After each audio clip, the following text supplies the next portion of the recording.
if you guys tuned into last night's UFC, it started off with a bang and ended off quite lackluster, to be honest.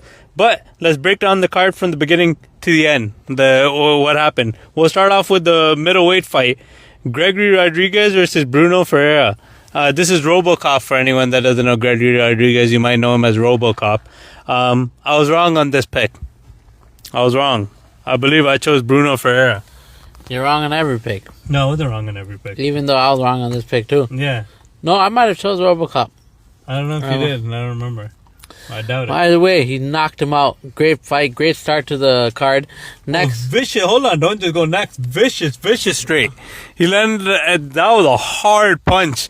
Knocked him out cold. And the good thing is that RoboCop did, which I don't always agree with, because sometimes the referee doesn't stop the fight, but it is the right thing to do as an athlete, as a fighter, is when you realize the guy was pretty much all knocked out, because he wasn't unconscious. He didn't go out and he didn't land any extra punches. And that's some sportsmanship. That's what I like to see. Good job by RoboCop. Great finish. Great restraint to not beat his opponent down after he was defenseless. Let's move on to the next fight. The lightweight showdown between Drew Dober and Michael Johnson. I called this right off the bat. Anybody's beating Michael Johnson. Even though I think he's coming off a 3-5 win streak. I don't know who he beat for those 3 fights. They need to be cut from the UFC immediately. But anybody's beating Michael Johnson, and Drew Dober did it in spectacular fashion with a KO. Yeah, on to the next fight. Let me see the next. On to the next fight. What do you mean? There's nothing else to say. We both chose Drew Dober, and he won. There's nothing else to speak about. Rob Font versus Rahul, Chiwiwi. Let's just get to Chiwiwi. Terrible fight. Terrible fight. The worst fight of the card. He just held him down. He held him down. Rob Font thought he was all cool, changing up his style to prevent the takedown. It did not work. You might as well fight your fight. Fight your fight. Yeah. You're standing all weird, trying to prevent a takedown. You still didn't stop a takedown. Boring fight. Chiwiwi's hype is dropping down a little bit, but he got the win, so you can't say much. Co-main event. You can break this one down.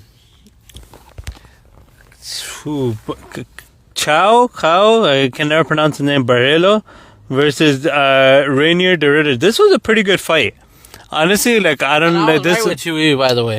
Yeah, you're right. I chose Rob Font. I was wrong on that one. We both chose Barrero for this one. Yeah, and that's what happened. And he's a great fighter. He really is. He's a really good fighter, and he put on a good show. It was just pretty much a striking match.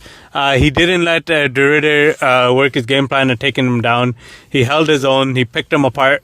And yeah, he got the decision win, and it was a good fight for him. And it was pretty exciting. I don't know if people found this fight exciting or not, but I found it exciting. At one point, people are saying Derrida can beat Chimaev. No. Stop that. Yeah, nonsense. No one can beat Chimaev. Okay? Stop that. Only person that can beat Chimaev is Usman. Don't bring anyone else in this game. The only person that can beat, not anymore, because Chimaev is like a light heavyweight now. Yeah. But if they fight at welterweight, Usman might have a chance. But other than that, we're going to the main event. Max versus the Bronx. I fell asleep in this fight, so I'm going to let you break it down. Alright, this fight was already tough for me. I don't even remember who I chose, because I like both fighters a lot. I'm a huge fan of both fighters. For anyone that hasn't watched the fight, Charles Oliveira won easily, unanimous decision. He's just the bigger guy and the better grappler. And that's what he did. He grappled him. He put his weight on him. He got him down in the first round, held him down the entire round. Did the same thing in the second round, third round, fourth round. I don't know, in the fourth or fifth round, Max did get up once. Oh, it might have been, it was in the fifth round. But yeah, Charles had his way. Put his weight on him, out-grappled him, held him down, threw up submissions like crazy. Max fought the submissions off, which was great. And Charles also got the better in the stand-up. When they were standing up, Charles landed the better, cleaner hits and the more damaging hits. Well, I fell asleep in that fight. It was a pretty boring fight, to be honest. But Charles did his thing. And like Charles was saying, I can strike with him, but he can't grapple with me. The difference is too much.